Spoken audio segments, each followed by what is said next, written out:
Well, hey, we're back. We got a cigar that I don't think I've had before, and maybe I have, but I can't recall. It's a J&R cigar, special in a sense, meaning a contract cigar from Montecristo. It's the Anejados. Now, when this came out, came out around the same time. On the Cuban side, there was a Romeo H. Upman and the Montecristo, the big three. On the Cuban side, had these 5-year Anejados, and normally that's unheard of to have cigars after they're rolled set aside for 5 years on the Cuban side. And the reason why that happened, because this was during the Obama era, supposedly there was thinking that when Obama became president in his presidency, they were preemptively thinking that he was going to legalize Cuban cigars in America. And as time went on, he didn't. Because presidents aren't really the ones in control. So that being said, so then they released those cigars they held back on the Cuban side called Anejados. And I had them, the Cuban ones. They were great. I had all three, the Romeo H. Upman and the Montecristo. So back then too, on the Anejados side, I believe Anejados, during the same time frame, had a large stake in Habanos SA. And I could be wrong how I'm saying that, but I'm pretty sure they had a significant ownership in Habanos SA. They've sold it though. So you would see these weird cross references where you'd have Cuban cigars come out and a non-Cuban from the Anejados side counterpart, and there was no fighting from the Cuban side. You always see Cuban Cohiba and Habanos fighting General Cohiba. When it came to Anejados, you never see any fighting about Romeo. You never hear anything about Montecristo. So you had the Anejados, and you have this Anejados. You had the Montecristo 80th on the Cuban, and you had the non-Cuban Montecristo 80th. And they both were phenomenal. Those were not bullshit. I've had them both. The non-Cuban Montecristo, the 80th was fantastic. So this is Ecuadorian. Oh, is it Sumatra? I gotta look up the blend again. I don't know if it was a Sumatra or an Ecuadorian Sumatra. Regardless, I think it was a Sumatra, Ecuadorian, whatever. Then Dominican binder. It's a golden brown looking cigar. Nice looking band. Almost looks like the color of like a pastel yellow banana bread kind of looking thing. I don't know what the fuck. And then you have Dominican, and I think Nicaraguan, the filler, and then all summed up rolled in Honduras, which was kind of interesting. And for the time this came out back then, yeah, you had Montecristo working also out of Plasencia, but then you also had later on Montecristo licensing to AJ Fernandez out of Nicaragua. I digress. I had this opportunity to get this through Cigar Page. They had a 5-pack for $26. So for all intents and purposes, $5.25. Let's just call it $5 a stick.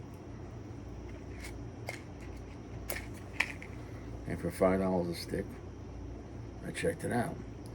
This is my first one.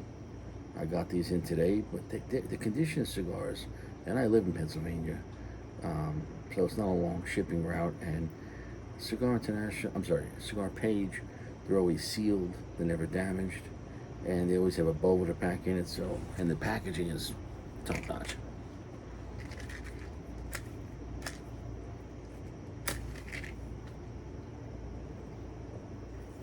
If you could only get good matches. Some loose tobacco. What the fuck? What the hell, Leon?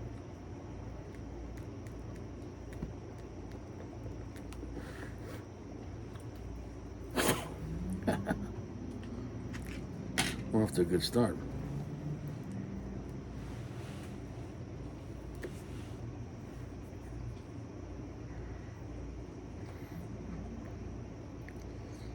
I don't recall ever having this. Montecristo has more spread than Cohiba on the general side, meaning they do a lot of like odd shit, meaning since you have all different kinds of cigars, regular release and small batch. And then lots of times they'll have lines where H. Upmann, Montecristo, and Romeo are individual brands, but they'll make same lines of all individual brands. For example, a Montecristo, H. Upmann, Romeo, maybe Anejados, or a Montecristo, H. Upmann, and Romeo. Oh fuck! There's been so many lines, and they'll just give it to all three, but each one will be its own little version. So in a way, Montecristo, lots of times Romeo and H. Upmann become like one brand, and just like different tiers or different experiments. And at the same time, they also have their own core lines that operate individually. So it's unique. Like Cohiba is Cohiba. Cohiba is not like, well, let's have a brand new Cohiba Macanudo punch release where we'll have similar concept in 3 different brands and different levels. They're not doing that. So I gotta give it to Alteadas having a lot more, less rigidity with their brands. The big 3, H. Upmann, Montecristo, Romeo, they can operate separately and together, and then they can operate separately and together with AJ and Plasencia. Or in this case with J&R Cigars. But this wasn't made by J&R Cigars. This was made for J&R Cigars. And I see Montecristo's and Romeo's made for certain wine shops that were only available there, which is interesting. So, you know, it's like I've never seen a Cohiba cigar that was only available at a Total Wine store. Like, at least you know what Cohiba, you know the cigars they're making. There's really no surprises. And they have much more limited releases. What's out is out. It's not like, oh, I didn't know this was out. Like, so in a way, it makes it more exciting when Cohiba actually releases a new cigar, because they're not giving you a new cigar every year generally, or multiple cigars every year. Although of lately, but the other ones that are happening are more higher end, like the Spectre, the Weller, and whatever, and the M. But those are not part of the regular release. The colored line, and that sounds like, meaning the Cohiba Black, Cohiba Red, Cohiba White, Cohiba Blue, Cohiba Purple, even though it's not called that, but why not? Why is the Cohiba Black called Cohiba Black? And why is Cohiba Blue called Cohiba Blue? And then why is Cohiba White called Connecticut? And then why the fuck is Cohiba Purple called Riviera? It's Cohiba fucking Purple.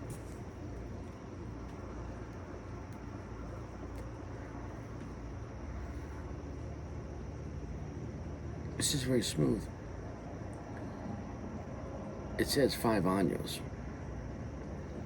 So I don't know if this is aged 5 years after it's rolled, just like the Cuban counterpart. I have to do some more research.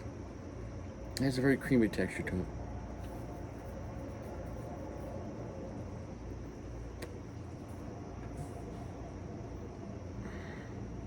It's quite nutty, not that much spicy. It's buttery, nutty, bready, semi-sweet.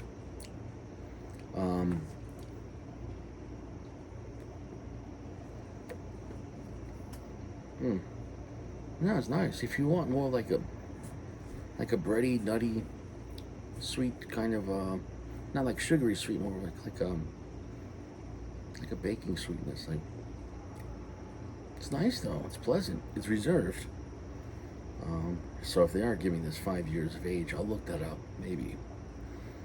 So I'm not like over the hills on this Montecristo, but it's nice to see something different. It's another take. It doesn't feel like their core line. I have nothing bad about this. If anything, if someone who likes more of like a Connecticut shade strength type of cigar, or doesn't want Connecticut flavor, there's nothing wrong with that.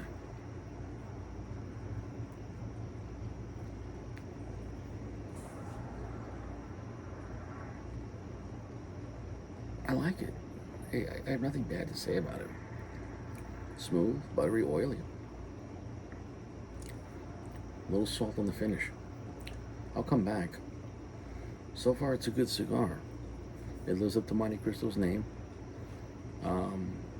especially the classic line. Any of the classic line, unless you go with AJ, it's really generally it's not supposed to be real strong, kick your ass. But Montecristo's are just classy, and they have, if not the best band, just classic. You can't fuck that up. I love Montecristo. I do. It's not because of one blend. It's as we go on through this life and our journey, so many new cigars or new blends within a certain brand, whatever. That's great. But it's always nice to come back to something that was there before I started, was there when I started smoking cigars, and it'll be there long after Rich is dead. Well, I won't ever die. My body will pass. My body will. I'm renting this body. Own your body. Your soul is forever. I can't stress it enough. Picture your soul is like air. It's everywhere. Your body's like a balloon. Temporarily, you could put some air into that balloon, and it could possess that balloon and fill it up and float around or whatever. A balloon's still a balloon, though, with or without air. When you die, the balloon is popped. You're released from the balloon.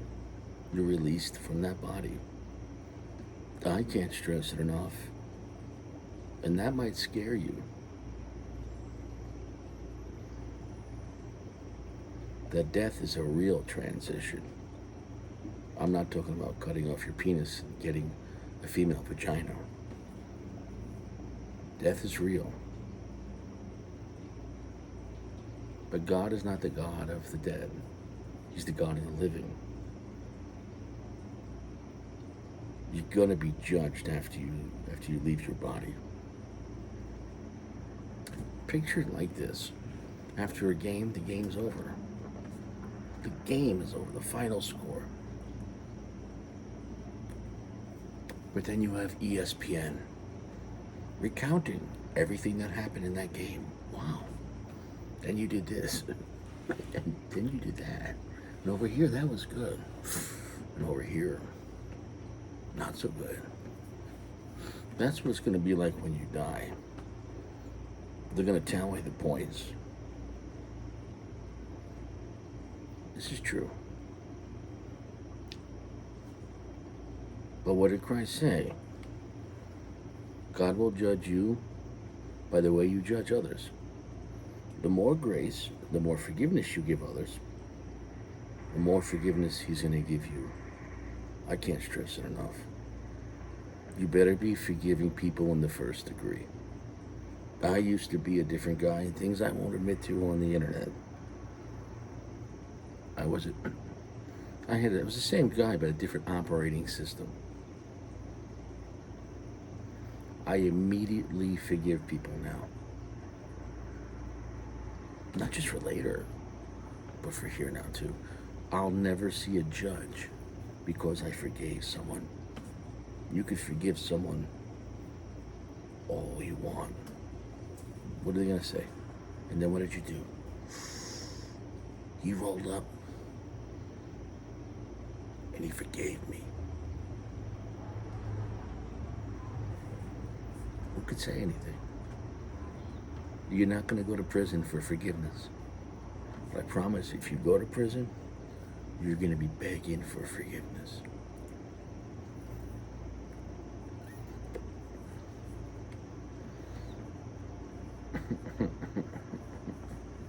It's a nice cigar. It's pleasant, nutty, bready sweetness. Almost no spice. A long but not heavy finish. Nice texture. Slightly salty on the back end. I could have this early in the day.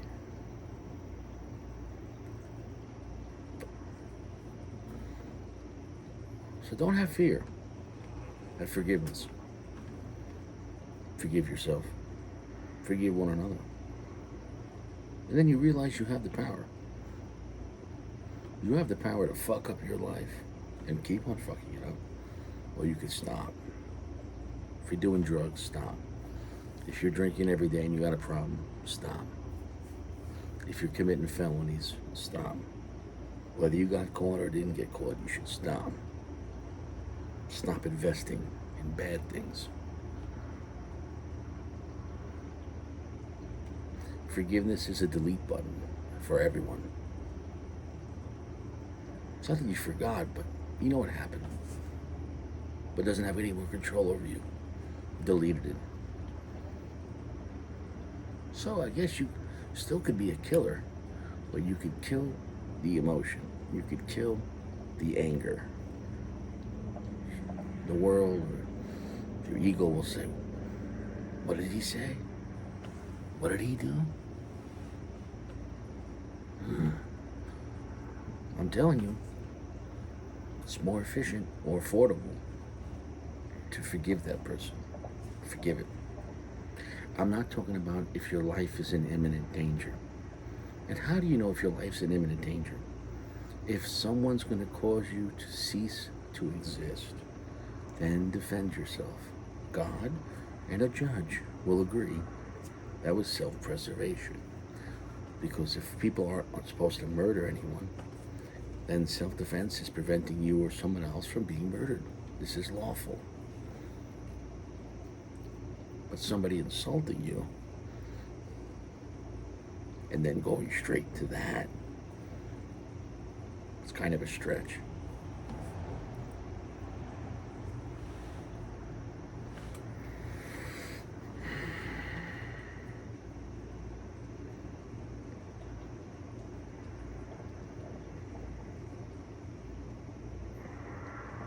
Don't let your bad thoughts become bad actions, because bad actions become bad realities.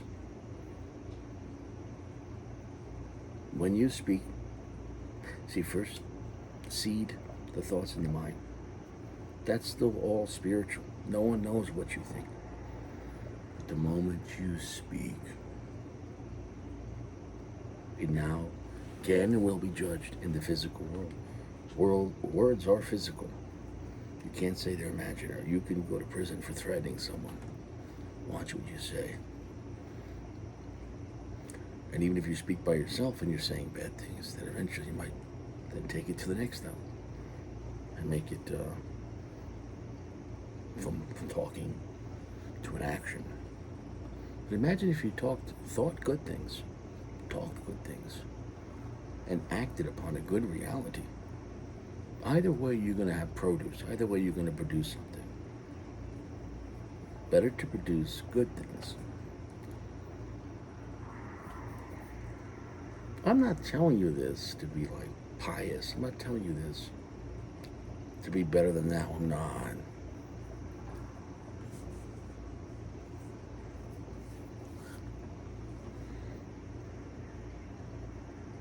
Go do whatever you want. There's a prison cell, a judge, a lawyer, cops all waiting for you in the meat fucking grinder that is our criminal system. And you're never out of it once you get in. Don't volunteer. Jobs have recruiters. Jobs have help wanted. There's no help. There's no recruiting for prison.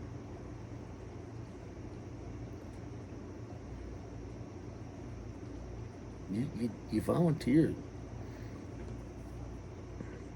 How do you get to Sesame Street? How do you get to Cell Block 6? You thought bad, you talked bad, and you did something bad. And there you go. Poof. David Copperfield. And now you're sitting there, shitting in front of another man. And there's none of these in prison. No cigars in prison. Can't stress it enough.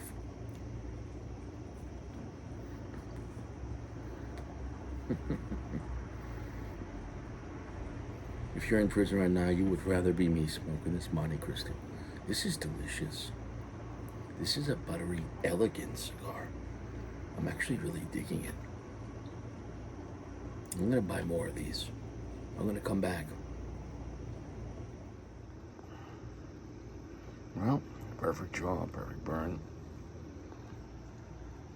Let's drop it to my ash candle. And then I dump the ash. I have a can now. Anyways, who cares? It's a nice medium strength cigar. Flavor's long and pretty heavy. About 65% darkness.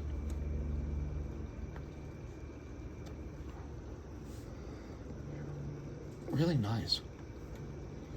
Pretty nuttiness. Later on, since we left, a little bit of black pepper spices come in. Just a little. But the saltiness increased. So it has a nice, bready, nutty, salt and black pepper kind of vibe. And the flavors are kind of balanced with that. It's a nice, unique little blend.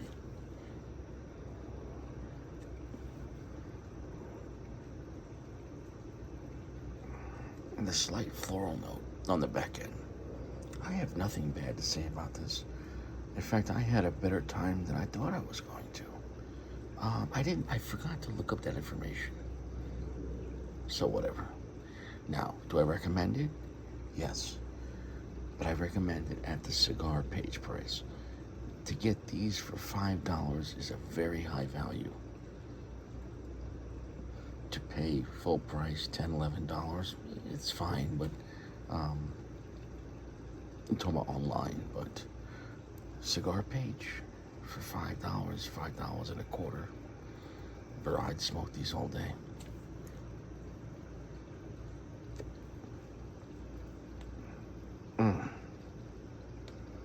What a great time. 4.65.